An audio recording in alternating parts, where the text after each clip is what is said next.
Dilansir oleh Detik Finance, 1 tahun sudah pemerintahan Presiden Joko Widodo dan Wakil Presiden Ma'ruf Amin. Pengusaha memuji sejumlah pencapaiannya dinilai telah meningkatkan perekonomian dan investasi. Ketua Umum Badan Pengurus Pusat atau BPP, Himpunan Pengusaha Muda Indonesia atau HIPMI, Mardani H. Maming menilai pemerintahan Jokowi sudah berada di jalur yang benar untuk meningkatkan investasi. Hal itu terlihat dari disahkannya Undang-Undang Omnibus Law Cipta Kerja. Ada kemajuan peningkatan dalam indeks kemudahan berusaha dalam 5 tahun pemerintahan Jokowi. Badan Koordinasi Penanaman Modal atau BKPM sendiri menargetkan pencapaian investasi tahun 2020 sebesar lebih dari 880 triliun atau sekitar 11% lebih tinggi dibandingkan 2 tahun 2019. Ujar Maming dalam keterangan tertulis Selasa 20 Oktober 2020. Menurutnya, economic slowdown dirasakan sejumlah pengusaha di Indonesia, terutama penurunan nilai ekspor. Hal itu bukan hanya soal insentif, namun ada hal fundamental yang harus diperbaiki, di mana insentif akan sulit didapat jika regulasi belum mendukung. Untuk itu, selain masalah perizinan dan insentif, pemanfaatan sumber daya yang ada dinilai perlu ditingkatkan. Banyak orang berpandang UU Cipta Kerja ini merugikan, padahal ini menciptakan lapangan pekerjaan baru seluas-luasnya, ucapnya. Poin penting dalam UU Cipta Kerja tersebut adanya jaminan lebih baik tentang pekerjaan, jaminan pendapatan lebih baik, dan jaminan lebih baik bidang sosial.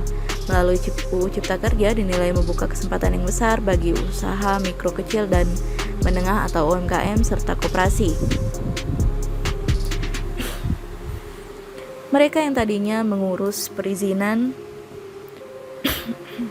panjang dan berbelit nanti cukup lewat satu pintu saja.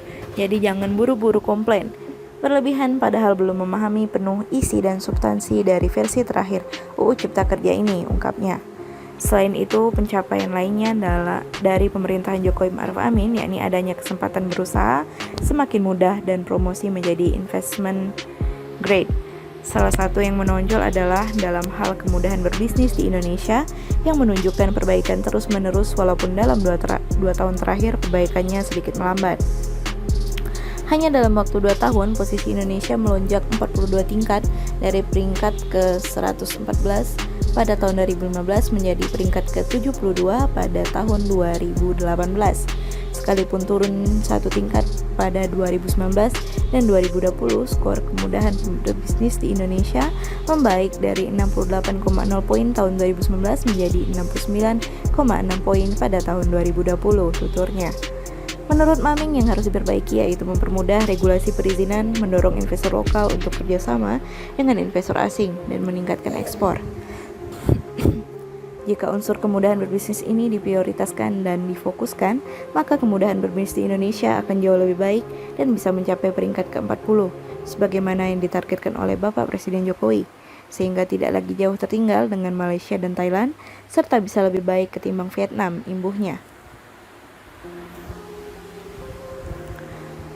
Prestasi Presiden Jokowi disebut tidak tertandingi oleh presiden-presiden sebelumnya dalam hal pembangunan infrastruktur. Kegiatan itu dinilai untuk investasi masa depan ketimbang sekarang. Ketersediaan infrastruktur jalan akan membuat kawasan menjadi lebih menarik sebagai lokasi kegiatan produksi dan distribusi yang pada gilirannya akan menarik investasi dalam dan luar negeri. Infrastruktur juga menentukan ketahanan pangan, tandasnya.